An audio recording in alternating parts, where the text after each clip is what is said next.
वैज्ञानिकों का ऐसा मानना है कि ऑर्डिनरी मैटर जो कि विजिबल है और जिसको हम देख सकते हैं, जिसको हम ऑब्जर्व कर सकते हैं, वो एक्चुअल यूनिवर्स का सिर्फ 5% पोर्शन है। तो यूनिवर्स का बाकी का 95% पोर्शन वो क्या है? वैसा माना जाता है कि यूनिवर्स का 27% पोर्शन किसी तरह के मिस्टीरियस मैटर, जिसको कि हम डार्क मैटर बुलाते हैं, उसका बना हुआ है।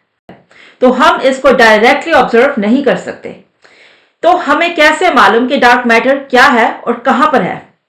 डार्क मैटर किसी भी नॉन ऑब्जेक्ट, किसी भी नॉन मैटर, यहां तक कि इवन लाइट के साथ भी इंटरैक्ट नहीं करती।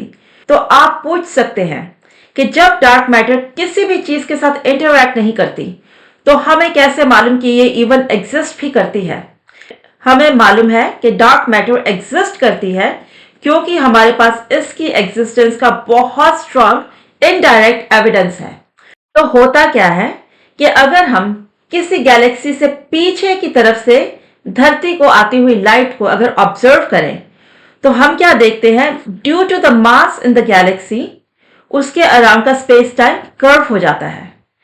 उसकी वजह से जो लाइट गैलेक्सी के पीछे से आ रही होती है, वो कर्व होकर के, बेंड होकर के हमारी तरफ आती है।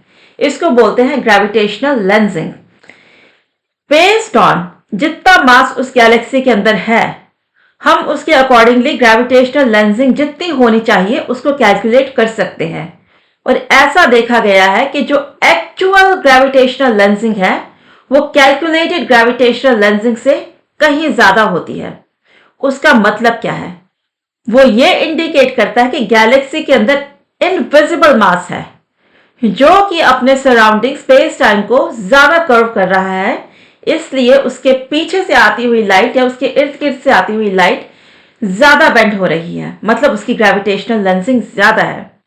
तो इसी इनविजिबल मैटर को नाम दिया गया है डार्क मैटर। इसके लिए काफी सारे प्रपोज पोटेंशियल कैंडिडेट्स हैं, लेकिन फिर भी ये एग्जैक्टली क्या है हमें नहीं मालूम। और ये कॉन्स्टिट्यूट करती है approximately 26 to 27% of the total universe. तो ये तो बात हुई डार्क मैटर की।